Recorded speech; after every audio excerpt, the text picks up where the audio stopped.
But let's get some stats on here right now. The reason why the Cowboys won this game was defense.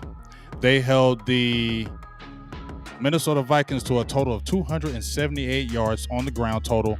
Kirk Cousins, who I thought was going to eat up the Cowboys secondary, only had 177 yards passing. But the key was they held the Vikings to 1 of 13 on third down. That's the key. And Cowboys had 419 total yards. Cooper Rush threw for 325 yards and 2 touchdowns. 24 of 40, 325 yards and 2 touchdowns. Now, let's go back to Eric Montoya. Hey ho, that's from Booth Thing. You got the $20 holla. Hey ho, we appreciate you. But let me show you one thing, and I'm going to beat this dead horse because I did call it. But let me beat this dead horse. I'm going to give you the stats of Jason Garrett, and then I'm going to give you the stats of Cooper Rush.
All right, so yeah,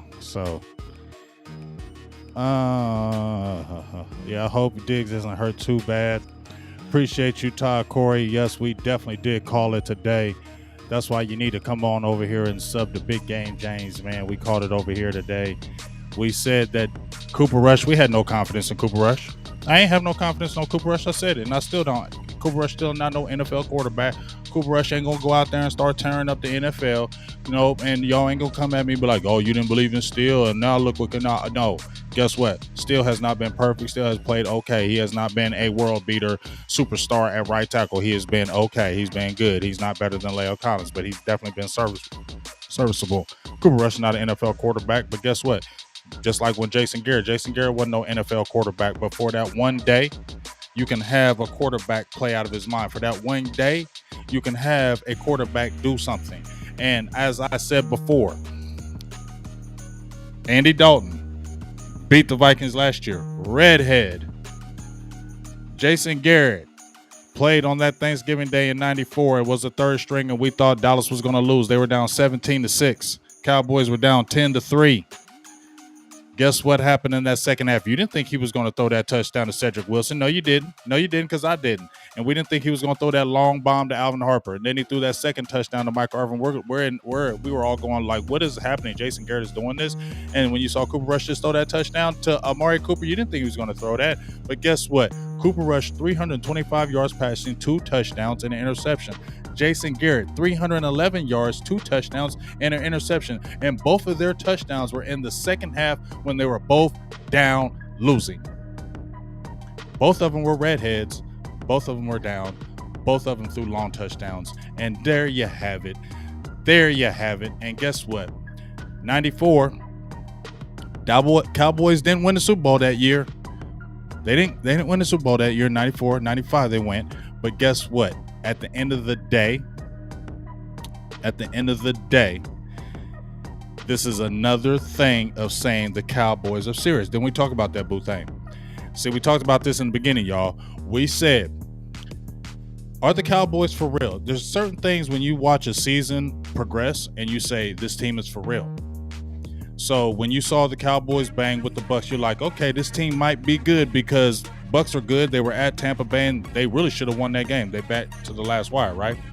Then they went against San Diego Chargers. The San Diego Chargers is a good team, and they won that at the last second. Game winner. Winner, winner, chicken dinner.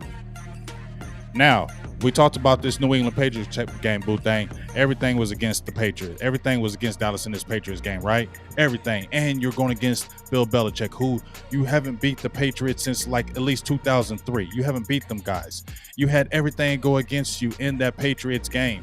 You had everything go against you, and you still win it in overtime. Winner, winner, chicken dinner game.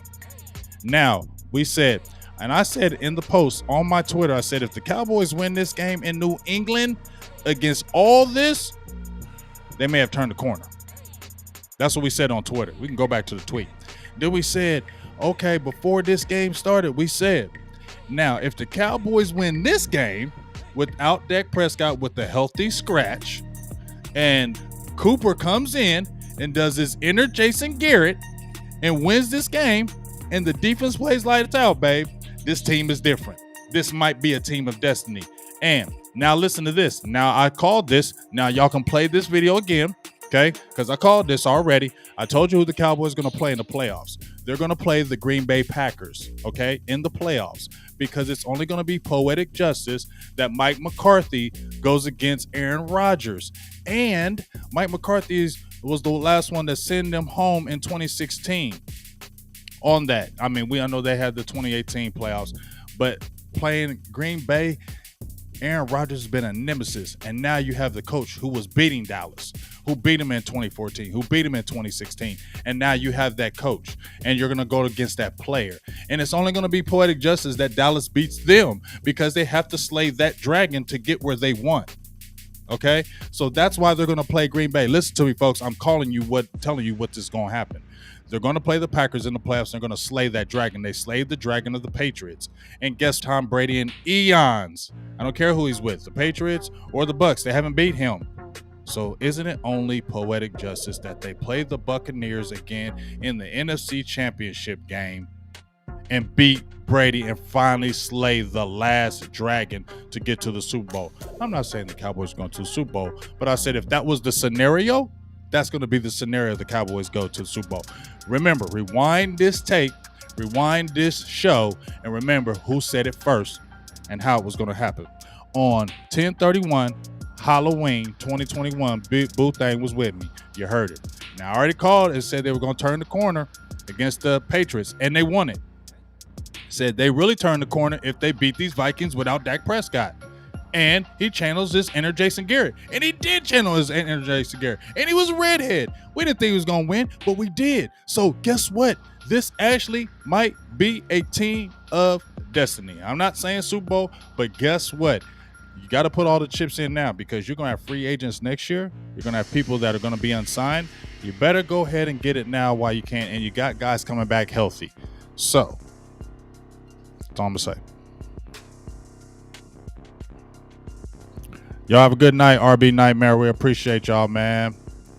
Appreciate y'all. Chargers are too good. Yes, I'm telling you, the redhead theory worked.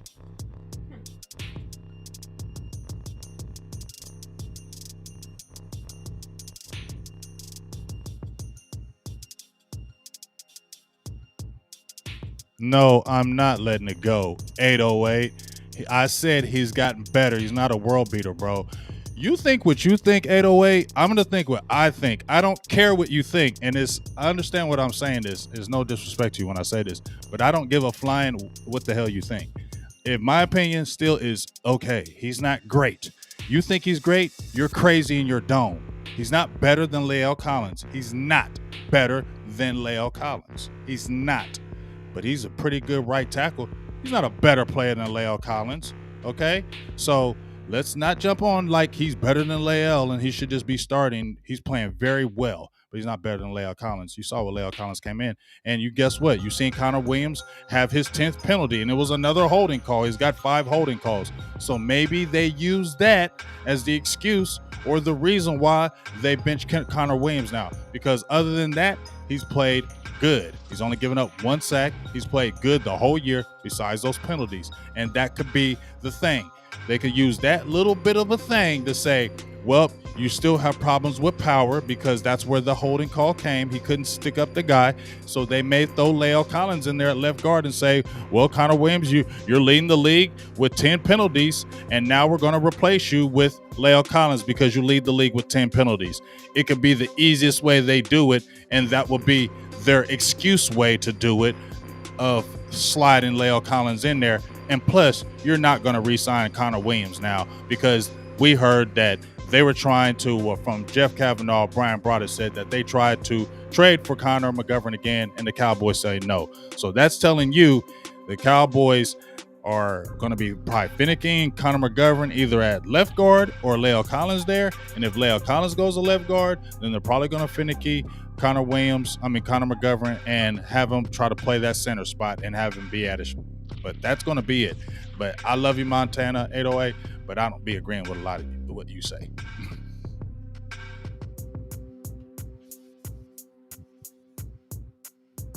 And Parsons balled out. If you got a defensive MVP, you're going to definitely say Randy Gregory did his thing. I know he had a lot of pressures, but Parsons had like 13, 14 tackles a day. He played lights out. Amari Cooper had 8 catches for 122 yards on 13 targets. CeeDee Lamb had 6 catches for 112 yards, but he had a big drop. But Amari Cooper had the great catch by Cooper rush. And Michael Parsons had 11, led the team with 11 tackles and 4 tackles for loss. He played lights out today too. So there you have it. Cowboys win in the books. What's that? 6 in a row? 6-1. Cowboys 6-1 as they get ready to play these Broncos, which is huge.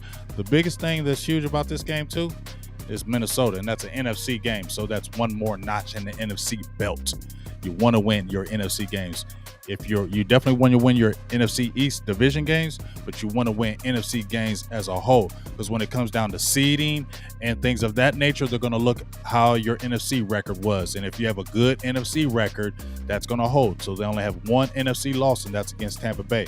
All the rest of their NFC games they play this year are W's. That's huge. So I'm going to head out here. Me and Boo Thang about to do our thing. 024, and you know how we do 024 in this building. Celebrate, finish off Boo Thang's birthday. Appreciate you, Boo Thang. Let's give Boo Thang another jump in there, Boo Thang, one more time. She was the good luck today. She sat on my side, and guess what? I'm not a superstitious guy, but guess what? Gonna have to start being some superstitious now, because every time Boo Thang sits right next to me, Cowboys win. So guess what? Boo Thang, now she ain't gonna be all up in the camera every time. Now she likes attention, okay? She like being all in the camera. So she not gonna be all in the camera like that. But she gonna be here on the side. You'll see her on the side next to me. You feel me? On the side, because she's my good luck charm. But happy birthday once again to you, Boo Thang. Happy birthday to you again, once again, Boo Thang. You gave us great luck. We got the win. You had a good birthday. I thought you had a pretty good birthday. We went to get some shoes today, but they didn't have a size, so we're gonna go out there and get some shoes later. Had a good time, but appreciate you, Boo. Love everything you did. Love everything you do, and it's gonna be a Boo Thang. Yeah, Harrison Garrett. It's gonna be there every time now. Appreciate you, Drayshawn Wimberly, man. Appreciate you, Todd Corey. Appreciate you, Blake A. Give my Boo Thang a happy birthday. It was my birthday 2 weeks ago. We raising the roof. I'm almost 5-0 in the game. Big 5-0 on 4-9. She's almost in the 40-40 club. Jay-Z 40-40 club. She got a couple years to the 40-40 club. I got another year till I'm big 5-0 in the game. 5-0 gang. You know how we doing. So we just hoping we see them times. But I really appreciate you. Had a great time, man. I felt like we were going to win today. I didn't feel like we were going to lose it. I'm going to keep it real. And I'm not, ask Boo Thang. I told her, ask my boo. I was having the feeling that we were going to win. That's why I brought up the inner Jason Garrett. I felt like this was going to be the key, man. This was going to be the key. Hey, I appreciate you, dog. almost 50 in the game, be 50 next year. You know what I'm saying? Still looking, you feel me? Let me, you know what I'm saying? Yeah, you feel me? That ain't right there looking 50, bro. I mean, I ain't hating on nothing. That ain't looking 50 right there. That's a fresh cut right there, dog. That ain't, you feel me? You know what I'm saying? That ain't that's we like that. We got good genes over here. That ain't looking 50. You know what I'm saying? So we appreciate that how we doing over here. You know what I'm saying? So love y'all, man. We had a great time. Keep on supporting this content, man. Keep on hitting that like button. Keep on hitting that subscribe button. You know how to do it over here.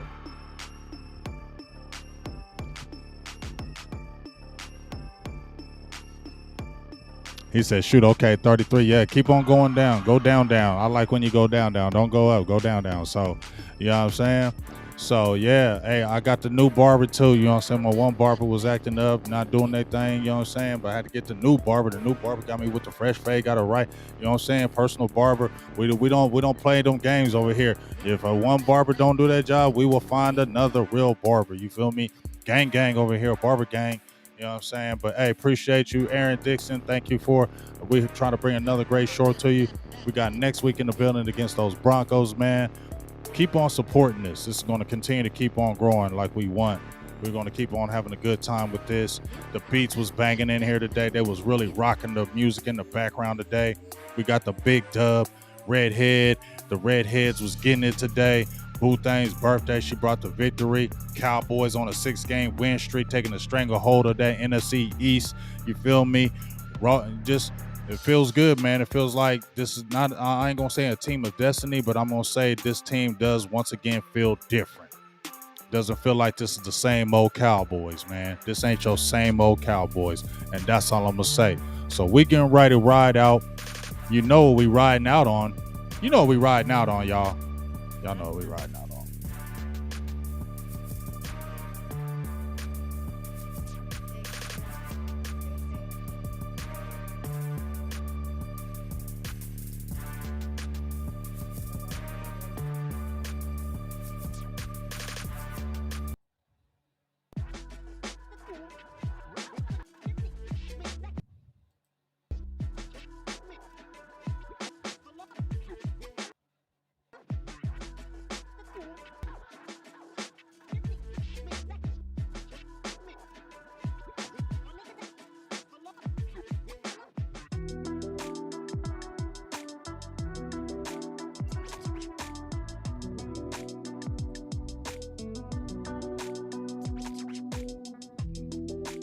Get all them good birthday gifts as we head out of here.